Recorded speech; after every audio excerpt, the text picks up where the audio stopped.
Reka tugushimire wo kurikiranye One Nation Radio, radiyo ya diaspora nyarwanda.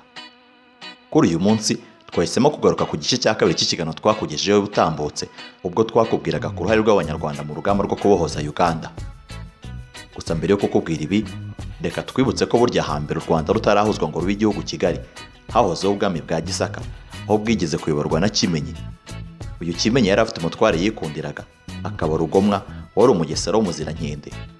Uyu munsi umwe Kimenyi akaba yarakoresheje amarushanwa yo gushaka umukobwa mwiza, maze haza gutoranywa barakagwira abantu umugabo. Yahise amwihera uyu mutware Rugomwa, maze baza kubana, niko kwibaruka abahungu b'impanga, Burya na Buno. Izi mpanga umwami Kimenyi yarazikunze, niko kuzizana zikorana n'abana be, ndetse zimaze gukura zigabira imisozi n'abatware. Abanyagisaka baje kuzigirira ishyari, maze nyuma yaho se wazo yitabye Imana batangira kuziteranya ku mwami, maze uyu nawe atangira kuzireba nabi. Burya na Buno byarabababaje, niko guhunga bajya Bujinja. Umwami Kimenyi nawe byaramubabaje kuko yabakundaga, niko kubashakisha uruhindu, aza kumenya aho bari, abatumaho abantu ngo babacyure. Burya yaje kubyemera, Buno araricurika ararahira, yanga kugaruka. Burya yagarukanye n'intumwa, Kimenyi amusubiza ibyabo byose, naho Buno yigumiraho, aza no kuhagwa akennye. Abatuye Gisaka byaje kubatungura, maze bati nubwo babana ari impanga, ariko Burya si Buno. Burya si Buno. Uyu mugani ahari niwo umuntu yanacira aba baturanyi bacu, ko Burya atari Buno, ko za ngabo zari impunzi zarwanaga, ubu zaje kubaka igihugu gihamye, cyubashywe, gikomeye, amahanga yumva rimwe na rimwe agatitira.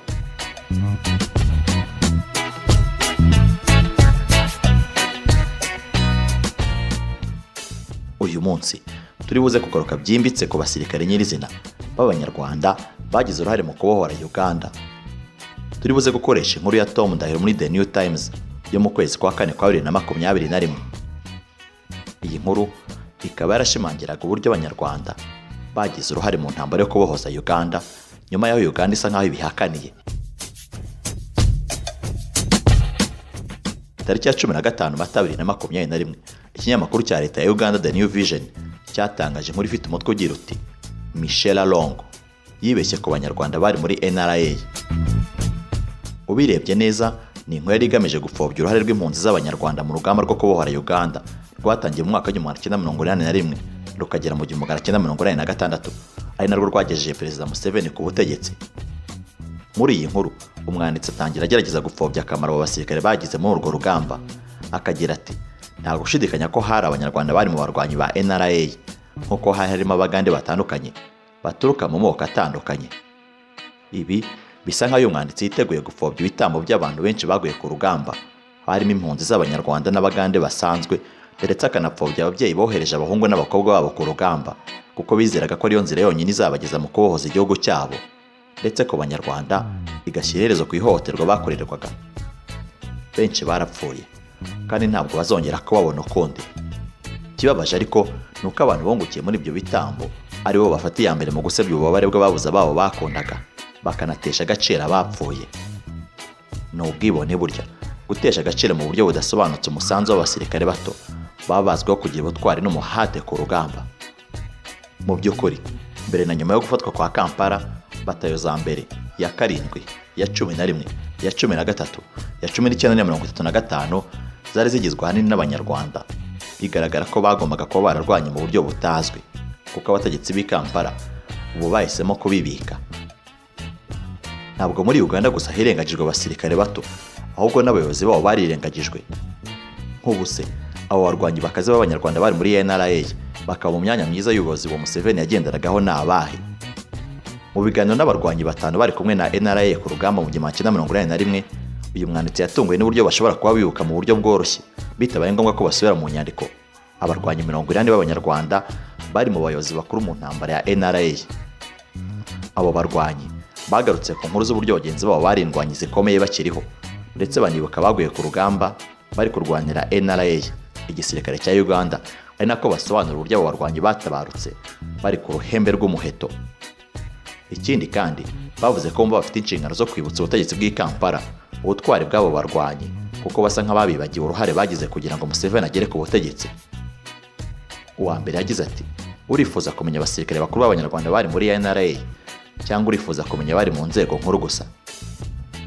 Uyu ni umwe mu barwanye mu ntambara ya NRA ndetse n'iya APR kuri ubu wamaze kujya mu kiruhuko cy'izabukuru. Yabajije uyu mwanditsi ati, mbere yuko ntangira kurondora abo basirikare bakuru barimo Lieutenant Colonel Adam Waswa, Major Chris Bunyenyezi, Major Stephen Ndungutse na Major Sam Kaka, wari umuyobozi w'urwego rushinzwe imyitwarire mu gisirikare. Atereka mbanze ndeke kwibagirwa Captain Ndamage wayoboye batayo 3 za kwicwa n'umwanzi Guru. Mbere yuko yatangira gusobanura ubutwari bwaranze abanyarwanda mu ntambara ya NRA, nayo magambo yahereyeho. Ahagana ku mugoroba, uyu mwanditsi yahuye n'undi murwanyi nawe watunguwe n'uburyo inzego z'ubutegetsi za Kampala zitebuka abasirikare bakuru b'abanyarwanda. Yaribajije ati, ntibibuka abasirikare bakuru bari muri NRA?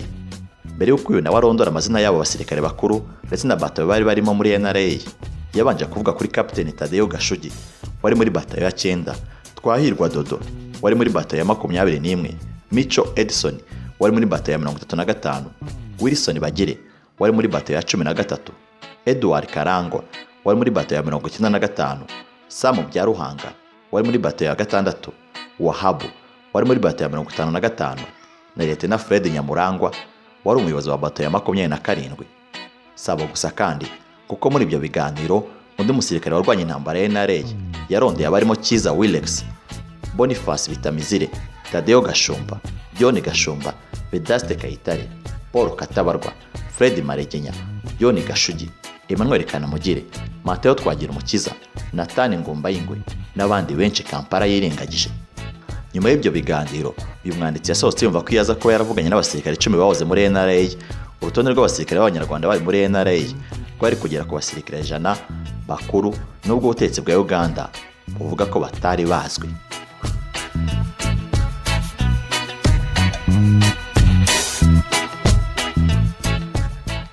Reka tukubwire ko ukomeje gukurikirana One Nation Radio, radio ya diaspora nyarwanda, aho uyu munsi twahisemo gukomeza ku kiganiro twari twagutangiriye cy'uruhare rw'abanyarwanda mu ntambara yo kubohoza Uganda. None twahisemo kwifashisha inkuru ya Tom Ndahiro yo muri The New Times yo muri Mata 2021. Kwibagirwa burya ngo ni ikintu kimwe, bikaba ikindi kuvuga ko abasirikare b'abanyarwanda bakugejeje ku butegetsi baje urugamba rwenda kurangira. Ariko ibaze, igisirikare cyazamura mu ntera abasirikare bashya bageze ku rugamba rwenda kurangira aho guhitamo abo basirikare bafite uburambe. Icyo kuri rero nuko abasirikare babayobozi kuko bari bafite ubushobozi ku rugamba. Ruhande rwa Uganda ntirwanagize ikimwaro cyo kwirengagiza Colonel Charles Musitu wabanye nabo kuva mu mwaka wa 1970 muri za Fronasa. Niba rero baramwibagiwe, byaba ari ikibazo cy'uburwayi bwo kwibagirwa bwanatuma batibuka wafashe Kampala uko tugiye kubireba. Ibaze leta ifite inyota yo kwirengagiza uruhare rw'abarwanyi bayigejeje ku butegetsi ku buryo bavuga ko abanyarwanda bageze no ku mapeti ya Colonel, Major na Kapiteni mu 1986 aribwo bari bakinjira mu gisirikare. Ese ubundi ni ikihe gisirikare cyemerera abantu bakinjira mu ngabo kugira amapeti nka Colonel? Cyangwa wenda abanyarwanda bari bafite umwihariko tutaze? Birumvikana ko impamvu bageze kuri izo nzego zose ari uko bari abarwanyi bashoboye urugamba, bidatewe gusa nk'uko bari abanyarwanda. Ntibigeze bazamurwa n'ubwoko bwabo nk'uko byagendaga kuri bamwe bazwi. Ni gute bakwibagirwa ubutwari bwa Captain Ngoga wari uyoboye igitero cyafashe Kololo Summit View? Yaje kuba ingirakamaro cyane kuko abasirikare ba leta bari kuri uyu musozi bahungabanyije cyane ingabo za NRA zari muri batayo ya 2 n'iya 7 zarimo ziva kuri Clock Tower zigana mu mujyi rwagati gufata inteko ishinga amategeko ndetse na radio ya Uganda. Ni nyuma y'iki gikorwa cy'umunyarwanda cyatumye ingabo za NRA zishobora gufata umujyi wa Kampala. Ni ibintu bitakwibagirana gutyo gusa.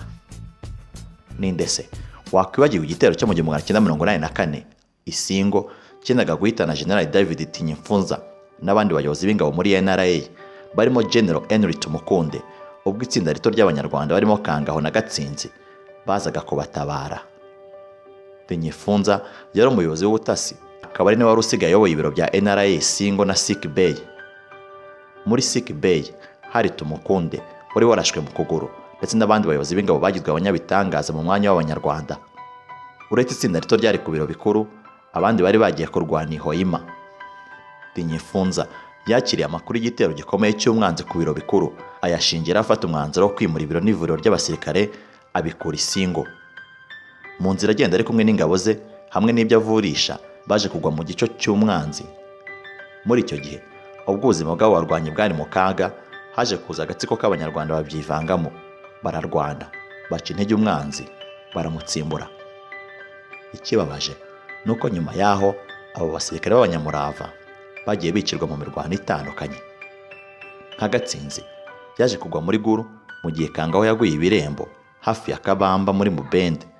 Uyu yaje gupfa ari gukora iyo bwabaga kugira ngo asubize inyuma umwanzi wari ufite mashinigani yari yazonze ingabo za NRA ku rwego rukomeye. Aha byari nyuma gato yo kugaba igitero kuri Kambanda 2, ubwo rwari rwambikanye hagati ya NRA na UNLF, ingabo za leta ya Uganda kuri ubwo. Ibi byose byumvikanisha ko aba barwanyi bari ntarumikwa, ku buryo ubutegetsi bwa Kampala butakabaye buri kubirengagiza, buvuga ko bagombaga kurwana hatamenyekanye abo bari bo. Abagasuzuguye nabo batagira isoni, batesha agaciro bakiriho aho kugatesha bene wabo bapfuye. Birengagije yewe ko ari nubwo baririmba indirimbo y'agahinda baha icyubahiro bagenzi babo b'abanyamurava bapfuye bari kumwe ku rugamba, nka Nyakwigendera rwa Mukaga na Kangaho. Ubwo urugamba rwari rushyushye n'abanyamurava b'abanyarwanda nka Kangaho bari kwicwa n'umwanzi, Museveni yahungiye muri Swede. No muri uko guhunga kwe kandi n'abanyarwanda bari bamurinze, nk'uko umwe muri bo yabitangaje ati, twamunyujije muri Kiwanguzi tumurinze, Nkora, Mabira, paka ku kiyaga cya Victoria, aho yafashe ubwato bumujyana muri Kenya maze agahita yerekeza muri Swede. Tumwine we yabaye mu ivuriro rya gisirikare kuva mu mwaka wa 1941 nyuma yo kuraswa mu jishe ari Kabamba. Mu 1943 yaje guhungishirizwa i Nairobi, aba ari nahavurizwa. Mu gitabo kigaruka ku buzima bwe yise Abarwanyi, inkuru y'intambara mu ishyamba n'itangazamakuru muri Uganda, umunyamakuru wa NRA William Pike ahishura uburyo Tumwine yabaye i Nairobi kuva mu mwaka wa 1943 kugeza mu 1946, ubwo intambara yari irangiye na Museveni amaze kuba perezida. Uyu yaje guhita agaruka, aje gufata umwanya w'umugabo w'ingabo wahoze urimo Fred Rwigema muri icyo gihe cyose cy'intambara, ndetse akabyitwaramo neza. Nubwo Rwigema yaragifatwa nk'umugabo wungirije muri iyo ntambara yose, mu gihe uwo yungirije yari yibereye muri Kenya. Nko kuri Rwigema niba baha agaciro umusanzu we, abanditsi bashoboraga gutangira bagaragaza uko bazirikana uburyo mu 1980 yarokoye Museveni mu rupfu ubwo yari mu maboko y'abasirikare ba Obote kuri bariyeri y'ahitwa Kireka. No muri iyo nkuru, nk'uko babikoze inshuro nyinshi, Janet Museveni, umugore wa Perezida Museveni, agerageza gutwerera ubutwari bwa Rwigema kuri Salim Saleh, murumuna wa Museveni, nk'uko bari mu gitabo cye yise My Life is Journey kuri page 106. Ibi ariko byaje kunyumozwa na Muhoozi Kainerugaba, umwana wa Museveni, wibuka ibyo yanyuzemo ku myaka 6 yonyine, agahamya ko Rwigema ari we wabaye intwari y'uwo munsi. General Muhoozi Kainerugaba yibuka ko yari hafi gupfa iyo bitaza kuba Rwigema, iyo bitaza kuba mwene Kanyarwanda. Janet Museveni yari umugore ukuze ubwo umugabo we yarokorwaga urupfu, ariko ubwonko bw'umwana w'imyaka 6 bwibuka neza nta guca ku ruhande byabaye kuri uwo munsi. Iyo baba bashima umusanzu wa Rwigema aho kumukoresha mu icengezamatwara, bari kumushimira nk'umuntu bakesha ubuzima, kuko nta muntu uzirikana wakwibagirwa ibihe yanyuzemo ubwo yari hafi kugana ku rupfu. Ikiyongeraho, bashoboraga kwemera ko yari umugabo w'ingabo wa NRA mu rugamba rwose, kuko igihe kinini Museveni yari hanze n'umugore we n'abana bari bibereye muri Swede.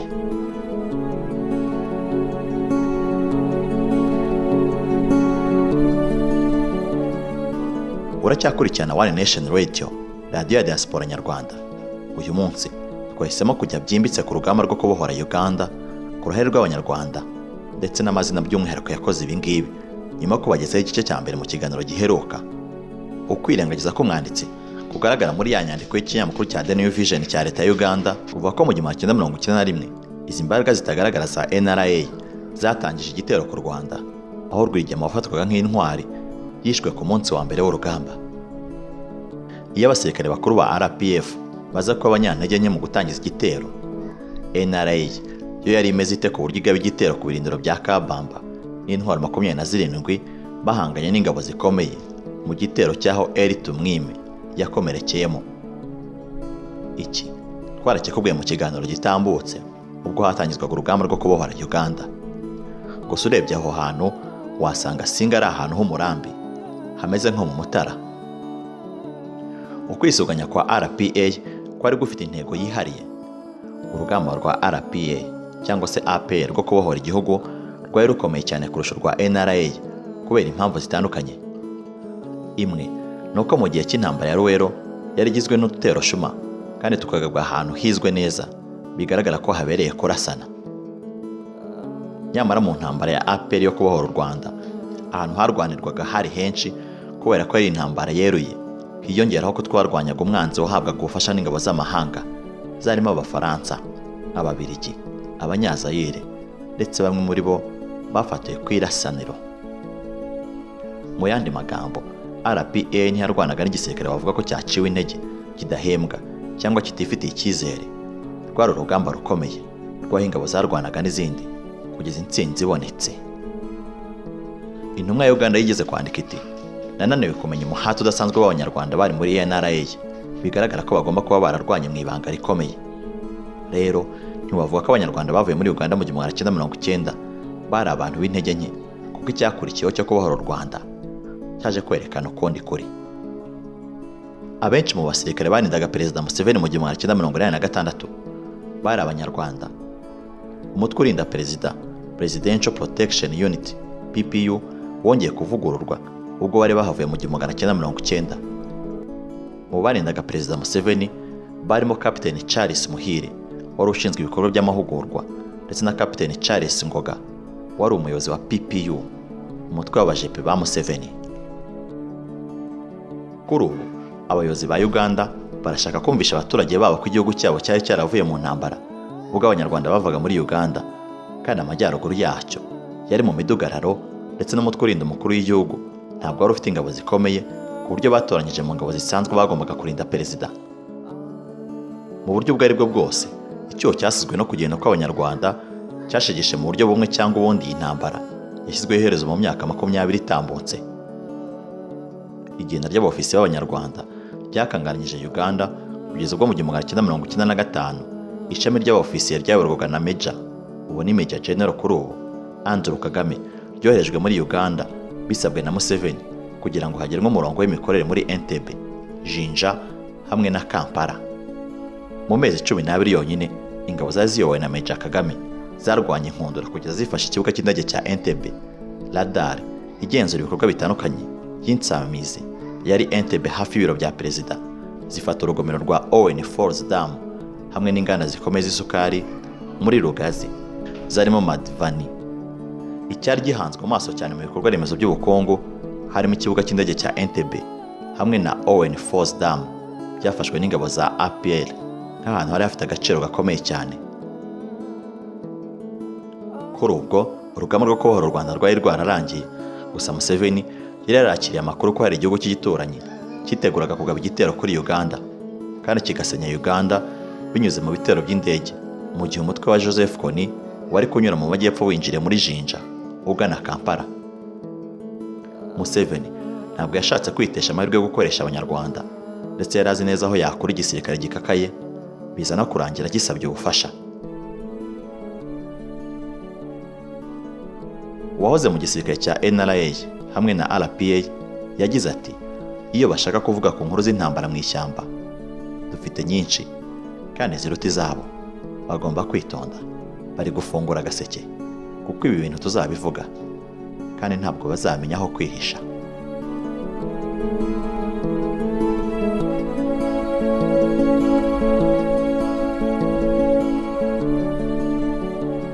Ngayo nguko, reka tugushimire wari ukurikiranye ikiganiro cy'uyu munsi One Nation Radio yaguteguriye.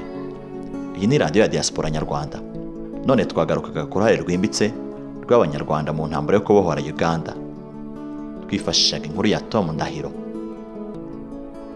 Wowe rero komeza kunogerwa n'ibindi biganiro One Nation Radio yaguteguriye. Njye wumvaga na Jado Dukuze.